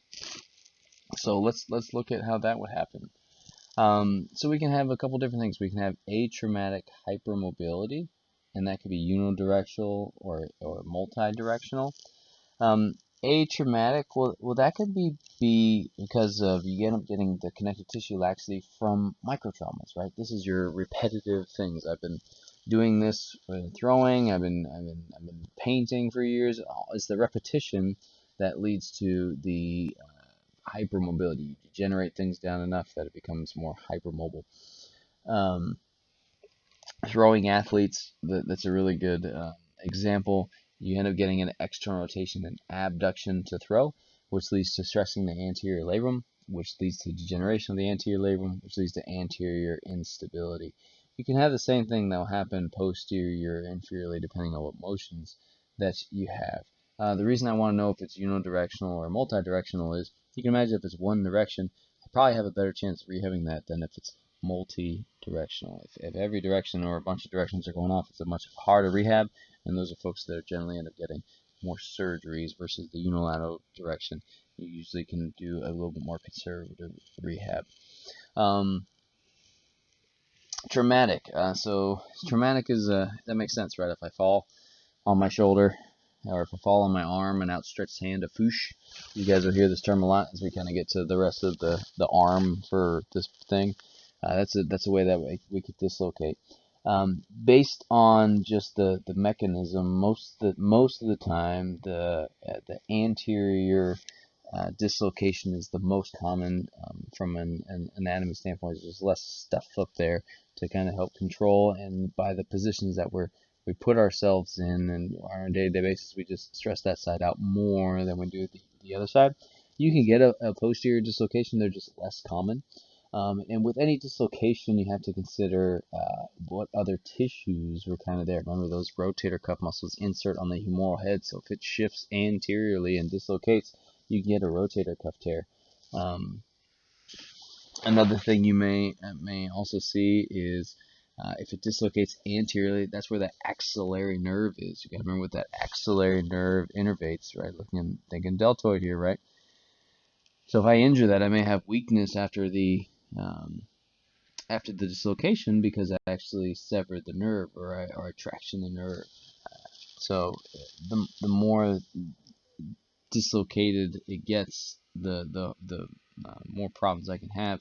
In addition, you can have kind of a compression fracture. So if my shoulder dislocates enough, you'll notice on this right picture over here, my humeral head now sits on that lip of that glenoid, and that can create basically a compression fracture through here, which we call a Hill-Sachs lesion. So you can actually take an X-ray and see that on X-ray, and that just ends up being a slower rehab for the pain because you have to get rid of this kind of compression fracture. So how we manage that from a non-operative phase is we try to protect it. We got to protect those healing tissues. We need to promote tissue health, and we don't really want to do a whole bunch of extension. And the reason for that is generally, again, most of them are anterior dislocations. If we go into shoulder extension, we're going to stress out that anterior portion of the shoulder. And so usually there's contraindication of going into shoulder extension beyond 0 degrees of extension. So we don't want their arm going behind their back to the best of their ability. And then again, in the figure in your book 17.20, it kind of illustrates mobilizing to increase external rotation when an anterior glide is contraindicated. So that's kind of, again, that posterior glide that I was talking about. So it's actually really cool to look at that. When we get into the controlled motion phase, that's when we can provide protection. Maybe we need a brace or something of that nature, maybe some tape. We want to increase shoulder mobility, particularly getting in the opposite thing. So if there's an anterior dislocation, I want to work on trying to get that shoulder posterior. And then we want to work on increasing, which is the most thing we're going to work on, is working on increasing that stability. So we can work on the strength of the rotator cuff, the scapular muscles, right? Our stuff that we had a dislocation because it became unstable, so we need to work on stability. I would rather work on stability and strength of these muscles rather than and have less mobility because I need to work on protecting that tissue by keeping it stable as I can. Then after that one, we may get to that return to function. So now we got to get to the restore functional control, restore full activity to really get into that return to whatever activity is that they want. Really, we're still working on a lot of scapular strength and stabilization, and working on stability in different end ranges, trying to make sure you're up there in full flexion, abduction, external rotation. All those positions, make sure you know have the control of those. We can also get the posterior dislocation. So management is pretty much the same exact thing, except now we don't want to stress out the posterior aspect. So we'll avoid humeral flexion with adduction and internal rotation during the acute healing phase because we don't want to stress that part of the tissue out. So it's much more rare to have a posterior dislocation, but it can happen.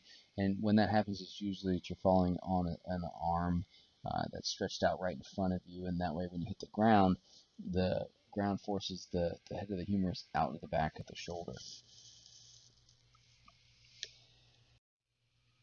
when we think of the surgery and kind of the post-op management of this is the more unstable things get, the more I need to tighten things down to create stabilization. So if they have a lot of recurrent dislocations, I may need to tighten some things up. Or if they have that multiple directional instability, generally those are people that don't do awesome with rehab. There's too many things that they have to control, so usually surgery is a better way for them. There's multiple procedures. Your book does a really good job of outlining what a lot of them are. And the reasons I end up getting surgeries, as we kind of talked about, were the recurrent dislocations, instability causing apprehension. When you get to MSK next year, we'll actually talk about apprehension tests that are indicative of shoulder instabilities. Generally, that's more of like an abducted external rotation position for somebody who has an anterior dislocation. What ends up happening is I'll put their arm in 90 degrees of abduction and begin to externally rotate their arm, and usually the patient will give you that, they'll give you that, eyes will go wide, and they give you that apprehension. No, no, don't do it, don't do it, don't do it. That's what we consider like a positive test for somebody with instability. Dislocations that led to significant rotator cuff tears. Yeah, I mean, yeah, if I had instability from my capsule being torn and now my rotator cuff is torn, I'm gonna have like no stability in that shoulder. So we need to tighten things down with some surgery. And then failure with non-operative treatment. That's generally where a lot of patients will get. If they tried some conservative stuff, it was unsuccessful. So then we went on trying to work on get a surgery for that. So there's a whole bunch of things. You'll get a lot more of these when we get to MSK. They'll go through these specifically. You can have rotator cuff tears with dislocations. You can have a slap tear, superior and anterior portion of this gets torn. Remember on that labrum, that's where that bicep tendon's attaching. So there's a grading scale for slap lesions. A bony Bankart, you can get all these different things. Reverse Bankart, it depends on, those are just named for what's torn and where it's torn. With the management techniques, it kind of follows everything else that we've talked about, which is nice. The differences here, you're taking usually a lot of tissues that the point was to stabilize, and a lot of these are less vascular, so the rehab is generally slower. And we need to immobilize generally for a little bit longer because we're trying to create some stabilization. The ways that will make things even slower is if it was a traumatic over atraumatic. Usually, right, there's more laxity with traumatic than atraumatic, so it's a slower rehab. The more laxity you have, if you have previous surgeries, a posterior a posterior instability is actually slower than an anterior instability. There's just more motions that stress out that posterior capsule more. Bony problems or multi-directional will slow it down. So if you have a unilateral direction, it's usually a little bit faster. A multi-directional instability, a little bit slower. With our outcomes, basically, evidence shows we have worse outcomes if we continue to have decreased internal rotation or that subscapularis strength. So that's one of the muscles that for somebody that has a dislocation, those are the ones that we really try to focus on. I really need internal strength because that's going to help keep that. If most of the dislocations are anterior, internal rotation, remember, slides things back posteriorly. So the stronger I can have that internal rotation, which gets that humeral head posterior, I can keep that joint centration a little bit better. If somebody's, when do I decide when we're going to kind of do some stuff, right? So traumatic, if somebody has a traumatic injury, they generally do better with surgery. If they're younger, higher level, or play overhead sports, they tend to have a higher incidence of instability compared to other people. Unilateral anterior usually has better outcomes than somebody who has a posterior or multi-directional one. And then with external rotation, the shoulder range of motion, we're going to have an external rotation loss. And remember this because generally most of the time it's an anterior portion, so that becomes unstable or torn, so they actually tighten down that anterior portion, which will reduce our external rotation abilities. And this may be why we have a decrease in performance for some of our athletes. So let's look at a pitcher, for example. When they go to do their windup, they need a lot of shoulder external rotation to get the arm in position to then whip it forward and throw their fastball. So if they're not able to get more external rotation. If I've lost external rotation, I may not be able to throw it as fast. And that may be why we can't get a lot of our overhead athletes to return to the levels that they were before. Your book, again, does a really good job in the tables that they have and about outlining the influences rehabs after recurrent instabilities, progression through their rehab, working on the immobilization factors, kind of precautions you'll get after anterior stabilizations. Those are really good references for where for what you need, and you will get them a lot more again when you get to MSK and you dive into these things a little bit more next year. You can hear that as going to be a common theme. Just wait till MSK. If I don't answer it, Dr. Sack asks, he'll get it. Sure. Um, then you can also have AC or SC joint stabilization procedures, and those are exactly what it sounds like. It's usually some plates or some screws or something to try to create that stabilization. Your management follows the phases. You treat the acute phase, trying to treat the pain and swelling. Subacute, you start to work back on the function and getting a little bit more range of motion, and then chronically, you're getting that strength to the best of its ability. So post-op, when you're really considering which muscles kind of directly stabilize, it's when you do an AC or SC joint stabilization, right? You have this external thing that's doing the stabilization for you, but muscles provide dynamic stabilization. So there's none that really connect on the AC or SC joint in particular. So you're not really going to get muscles that attach like the rotator cuff does to the glenohumeral joint. There's no muscles that attach to the AC really or the SC. So the stabilization, the dynamic stabilization you get is actually going to be from your scapular and glenohumeral muscles. Those are what kind of provide direct stability versus there is no direct stability for the AC and the SC. So the nice part about that is you can kind of work those muscles because they're not directly involved in the AC and SC. None of those are going to stress out when you contract them. So early in the rehab, you can start to work on those scapular muscles while you're still kind of protecting that AC position. So then we kind of get into the fun part. This is what you guys love, or exercise interventions for the shoulder girdle. So your book does a really good job of kind of outlining a bunch of different exercise ideas that you can work on.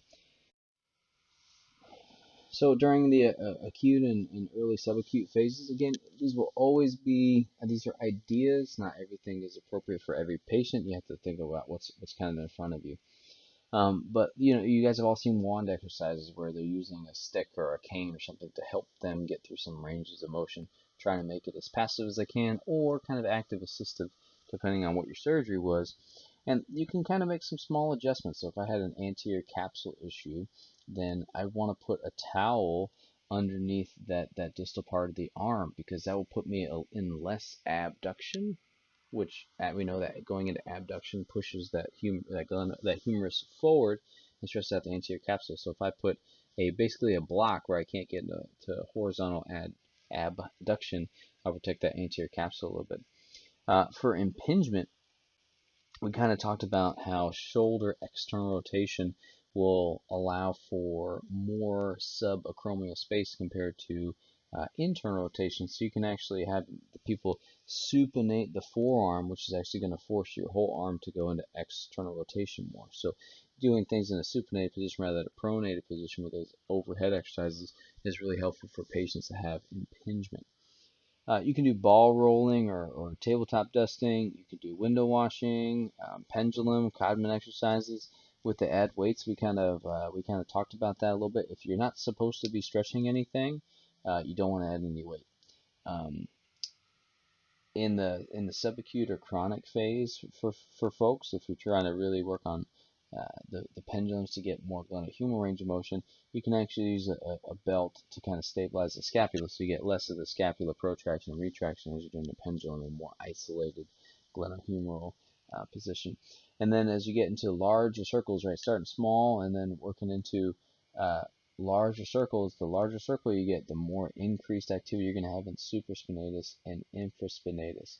So you have to consider that for your precautions. If somebody had a rotator cuff repair of one of those tendons, I'm definitely going to start with much smaller circles than I would if somebody did not have repair to those tissues.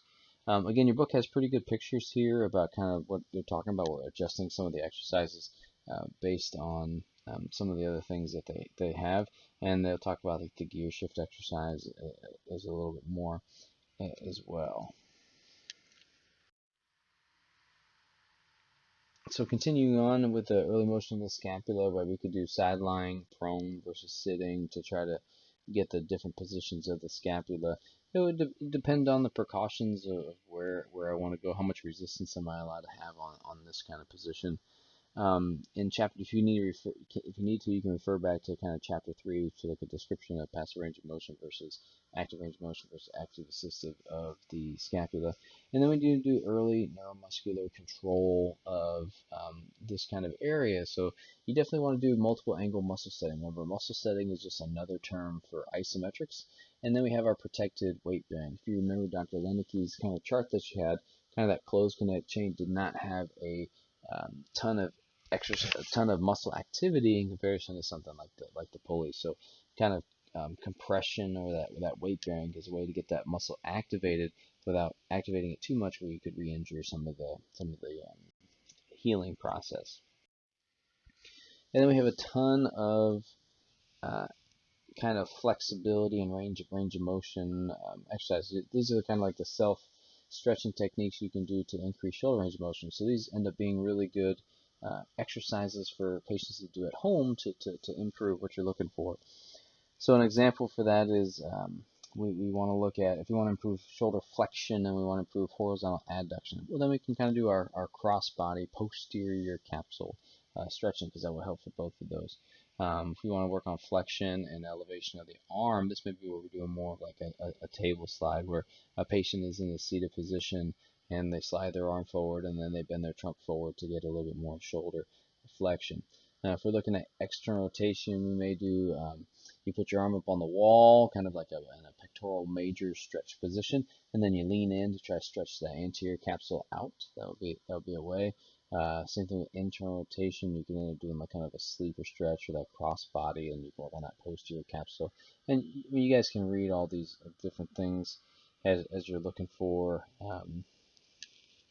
what kind of motion you're trying to improve. Is you just think about what part of the capsule do we need to work on, and then you have to consider, when do I decide that I don't want to do that? So if I had that anterior shoulder dislocation and that stabilization, maybe I'm not working that hard on external rotation because I don't want to stress that out. Or again, maybe I'm not working on that extension of the arm using those table squats because I don't want to stress out that anterior capsule in the acute phase. And or if somebody has a history of subluxations, right? So dislocation, remember, means it falls out of the place and then it stays out, versus subluxation means that it goes out but then kind of comes back in.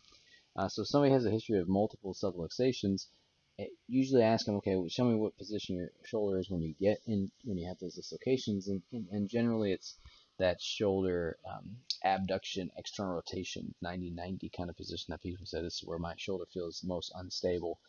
Then I just try not to stretch it the way that it would come out. If it's always subluxing in the anterior position, I don't do things that stretch the anterior portion. If it subluxates in the posterior region, I just don't do anything that goes in that posterior area. I rather do my muscle setting and other things to help improve the stabilization for that. For the internal rotation position, so that sleeper stretch, there's some pretty good evidence that will tell you when we're trying to stretch out that capsule. There's to kind of give you some exercise parameters.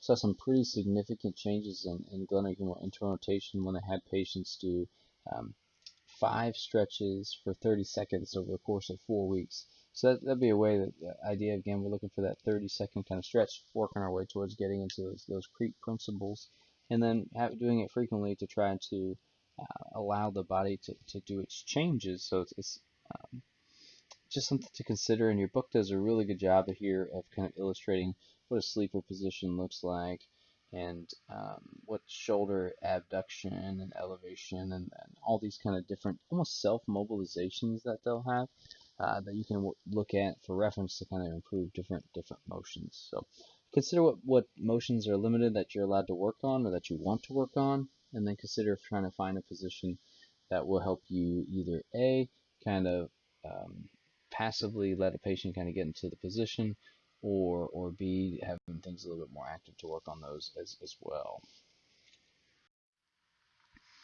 So exercise techniques and flexibility kind of working. We know we can do some stretching exercise for specific muscles, lats, pecs, um,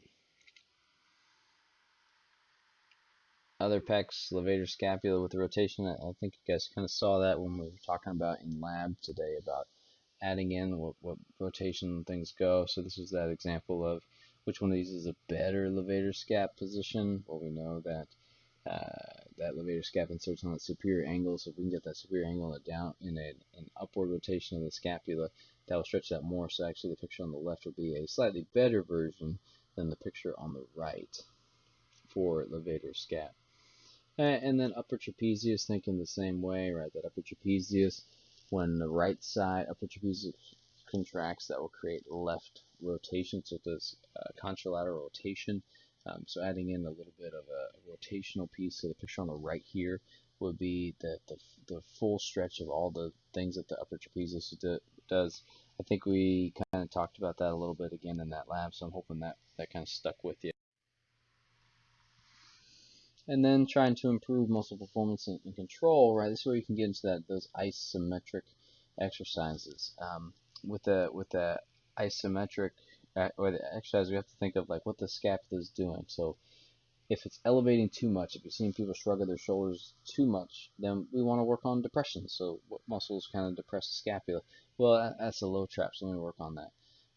If we're seeing scapular winging or delayed upward rotation or scapular dumping, well, what we're not seeing there is, or we're not seeing a lot of protraction to get that serratus anterior, right? Serratus anterior that inserts on the underside of the scapula, so that'll actually keep the scapula pressed against the rib cage or the thoracic spine, and so that's when you won't see the winging.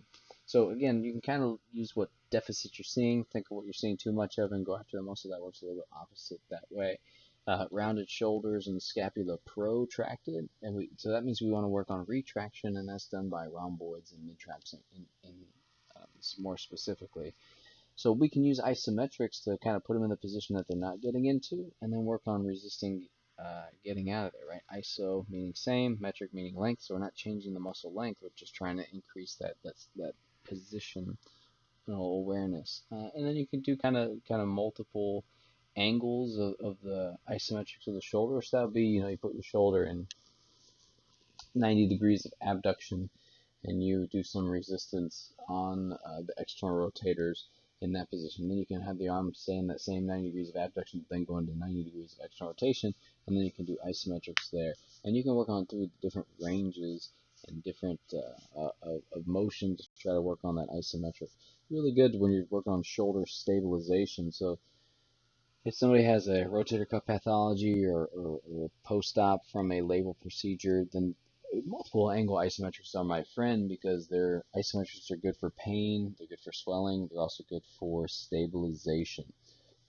And then you can have patients do their own self multiple angle isometrics, which is really nice. They could do that at home and they don't necessarily need me. So your book does a really good job. Again, it's later on in the figures like 17.37 all the way to like 0.41, which will kind of walk you through some of the progressions through here, and we'll go over them a little bit in lab as well. Kind of working on the stabilization stuff, so we can do open chain stabilization exercises. We can do for the scapula, we can do it for the shoulder girdle, we can do closed chain stabilization exercises as well, and we can do some dynamic closed chain things like that. So like open chain, you can think of things as like the canes and the therabands. You may have seen some body blade where they kind of have this, it looks like this long stick that people wiggle, and it gives you some perturbations in there. So that's shown to have increased to scapulothoracic stabilizing muscles compared to using weights and elastic resistance. And the reason for that is you're getting that perturbation, and your body having to control those perturbations are what get those stabilizing muscles fired up compared to just kind of doing an active range of motion with some resistance. Weight bearing is really good if we need to if shortened stress tissues, and it also promotes kind of like fluid dynamics and bone growth, right? Compression of that weight bearing helps promote some bone growth. And then we also know from P&F principles, the more you can compress something, the more it's for stabilization versus the more you traction something, the more mobility you're trying to find. And we basically see for the evidence, we see like surface EMG activity of the infraspinatus is highest in quadruped and tripod and push-ups compared to kind of several other muscles. So if we really want to target the infraspinatus, kind of being in that quadruped or position is really good compared to if we were trying to find something for supraspinatus. But however, if we kind of see scapular winging during the exercise, so they're in quadruped, but their back literally comes off, or their shoulder blade literally comes off their back, we kind of have decreased that scapular stability at that point, so we're no longer doing anything. So if we see that scapular winging, that means it's too hard and we need to regress the exercise just a little bit. And then with the dynamic kind of exercises, we can do things such as full elevation of the arm above the head.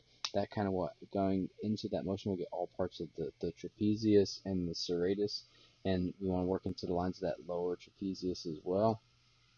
Prone external rotation has a better low trap compared to middle trap compared to upper trap, and that's because you're seeing the maximal shoulder depression. With rowing, just with rowing, we're going to get more middle trap than low trap or upper trap. A push-up plus, right? We know it gets that serratus anterior diagonal and shoulder abduction in the scapular plane is going to get the serratus over the traps. Isolated protraction does not really activate the serratus as much as an arm elevation. And we want to keep the upper trap out of as much things as we can because we know that that scapular stable position is more in that retracted and depressed position. So sometimes doing sideline flexion or external rotation, prone extension is helpful to get the upper trap out of things. And in order to decrease the upper trap, if we actually increase the serratus anterior, since they do opposite things, that's also helpful. So things like high rowing and arm elevation or shoulder flexion, if you will, with humeral external rotation are ways to kind of shut some things down. That's a lot of words, I know. We'll go over them a little bit more when we're in lab as well. And we kind of talked about them a little bit in the lab last week when we were looking at the scapular positions, about looking at the EMG activity, looking at the positions, and trying to determine what's the best one for our patient, knowing that sometimes if we want to work on low trap and mid trap, different exercises will target both of those. Versus if we want to work in low trap and isolation to the best of our ability, we may choose something a little bit different.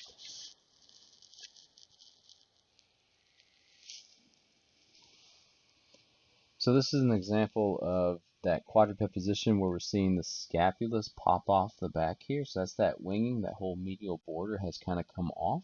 So this would be an indication that we need to try to correct this, or this exercise is too challenging and she's already given up her scapular stability. I want to see that scapula nicely pressed against that rib cage, so that way I know that serratus anterior and is firing nicely. When we get to the dynamic strengthening of things, again, kind of falling in line with what we were doing before, we can work on scapular retraction. We know that the rhomboids, the middle trap, low trap, those are things that really help with those. So doing prone retractions is helpful here. If you want to work on scapular retraction with horizontal abduction and extension, we're going to work rhomboids, middle traps, posterior delts. That's when you can see people talk about like T's. That'd be an example of scapular retraction with horizontal abduction.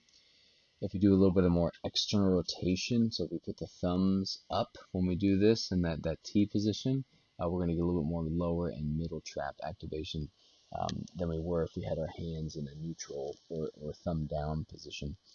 And then we could do some scapular retraction, horizontal abduction combined with external rotation, right? So now we're adding in a lot of stuff. We got more motion. So not only do we have the things that do retraction, the rhomboids, the trapezius stuff, but we're getting things that do horizontal abduction, the posterior delt. And then we're doing the things that do external rotation, and that would be infraspinatus. So we can have one exercise that works multiple muscle groups or multiple muscles at the same time. That'd be an example of like a face pull, which is what you're seeing here in this picture. So if you look at where the shoulder ends up being, it's in horizontal abduction, it's in going into relative extension, and then the shoulder blades are squeezed together. So you're hitting a whole bunch of different muscles in one exercise. When we think of protraction, the serratus anterior does that, so you can work on the serratus punches. Depression, that's usually the low trap or the lower serratus anterior portions. We can do lift offs, and then we think of upward rotation with depression. We think of low trap serratus, so these are what we can kind of change. So basically, how we use this is what motions of the scapula is not happening. Well, let me work on those muscles. Or in my manual muscle test, okay, which of these muscles have appeared to be weak? Okay, let me work on trying to isolate those down as much as I can, and then put them into patterns to the best of my ability. These are a lot of things that we're going to get to go over in lab, so don't feel that you have to memorize all these. And your book does a really good job of kind of outlining them as well. So now when we transition to more like the glenohumeral muscles, we know that what does shoulder external rotation? Well, that's really your infraspinatus and your teres minor, depending on where you are in your range of motion, your supraspinatus. Then we can work on things like eccentric sitting in the scapular plane. What does shoulder internal rotation of your subscap? So basically, you guys can read through this stuff, but your goal is to figure out, okay, what motion am I doing? What muscles do that? How do I work them to the best of their ability? Can I change the way the exercise goes to bias one more than the other? Absolutely, and that's what we're going to kind of go over in lab, and your book does a really good job of illustrating a lot of these points as well. Same thing kind of continuing on here. What does what? How do I work on those things? So the other way you can look at this is, I know we're talking about strengthening, but just for an anatomy review, if you had a patient that had limited shoulder extension, then is that weakness of those things, or is that tightness of the shoulder flexors? So you can kind of say, okay, let me go look at that, and that's part of your assessment. If my active and passive, like we talked about in the lab, how do those look? Are those normal? Are those hypomobile? Are those hypermobile? You have to make that determination and then strengthen or stretch the appropriate. We talked about doing all those things, and then you guys can read all those slides, and then exercise using diagonal patterns and like your PNF stuff. Why is that kind of helpful? Is again, you're not really working on one muscle at a time. You're kind of allowing yourself to work on the things that work together. So again, example, that shoulder flexion, we talk about how as you go into shoulder flexion, we need relative glenohumeral external rotation. So working on that D2 flexion pattern is a really good way to kind of work on flexion and external rotation muscles at the same time, work on a pattern that's limited. When you look at your higher level exercise or higher level things, if you think of jumping, when you're getting ready to do your initial jump, your hands basically kind of come up into that D1 flex position, and then with your kettlebell snatches or kettlebell swings, the end position ends up being D2 flexion. So when you kind of break some things down, you'll notice that we end up doing these spiral and diagonal patterns even as we're doing higher level exercises, which is pretty cool. So it's fun to work on some what people would consider low level D2 looking things, where I'm making them do the disco stuff, and knowing that eventually my goal is to make them kettlebell snatch or swing, and we're kind of going after the same principles as we're doing that. And then we can work on the functional progression of the shoulder complex. We want to combine exercises and movement patterns with functional activities. Consider the use of the equipment that you have and integrate into functional activities. So what that would kind of look like is, what does the patient want to do? Well, they want to work on using a lawnmower. Okay, well, they're going to need to pull the string, so let's work on rowing, and let's work on some chops and lifts, and then they're going to need to push that lawnmower, so let's work on like pushing a sled. So you can try to incorporate things to the best of your ability to mimic what the patient's going to have to be doing, and when you can combine movement patterns to work on those functional activities, you're just doing a great job. Again, your book, this is really later on in this chapter, it's a really long chapter, so I think that's why this podcast is so long. But your book in figure 17, 5, 7, 6, and 5, 8 does a really good job of kind of illustrating some of the functional activities, incorporating body mechanics, and looking at some different devices you may want to use, and what it looks like rowing. So your book, again, has a lot of good stuff. We're going to try to get through some of the finer things when we get to lab. So that's it. So this is a really long podcast, and I know that's because the shoulder is not something easy to rehab. It's very complex. It's made up of multiple things. It's not just the glenohumeral joint. It's also the AC joint. It's also the SC joint. It's also that scapulothoracic quote-unquote joint. You have to be able to look at all these different parts to try to figure out what's going on with the shoulder. Basic way you can kind of boil this down. If it's hypomobile, I need to know why. Is it mechanically hypomobile? You just don't know how to do the right things. That could be from posture. That can be from just having an abnormal rhythm. Is this anatomical hypomobility? You have some bone spurs. You have you have an acromion hook. Was it atraumatic? Is this more repetitive, leading to that slow degeneration? Is this more traumatic? If something is unstable, if it's one direction, I probably got a good chance to rehab it. If it's multi-directional, I probably don't. If the patient needs more function, I'll work on function at sacrificing range of motion and increasing stability. That was our folks that we saw that had the total shoulder replacement or the reverse total shoulder.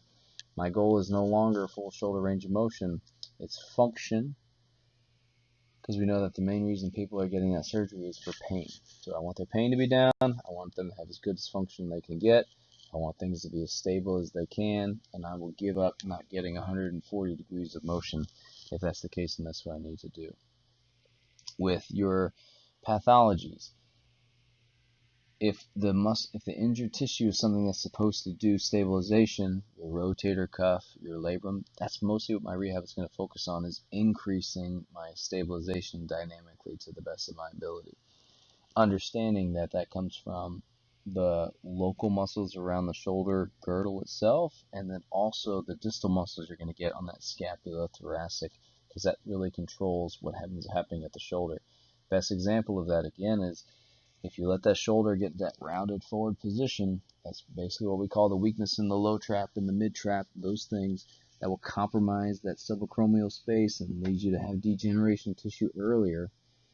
So if the stabilization looks like the problem, that's where my training goes. If it's more of mobility, so that'd be like somebody that has osteoarthritis, adhesive capsulitis, that frozen shoulder, or mobility really is the problem, then I'm going to work more mobility kind of stuff. That's when my joint mobilizations will come in really handy.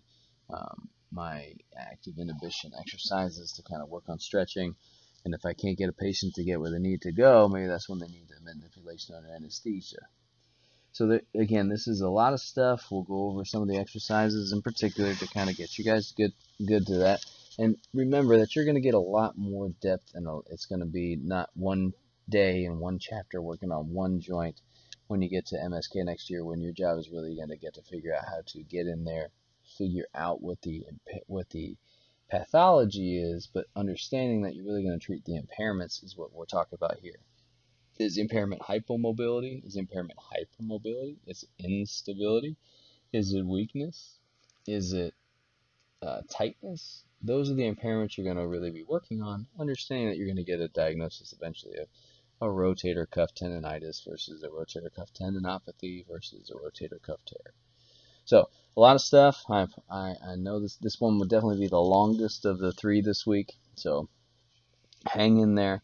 I'm trying to post this one early so that way you guys don't have to sit down and listen to me all at one time. But as always, if you have questions, feel free to email me. Feel free to ask me in class. But all right, you guys, good work, and look forward to seeing how lab goes.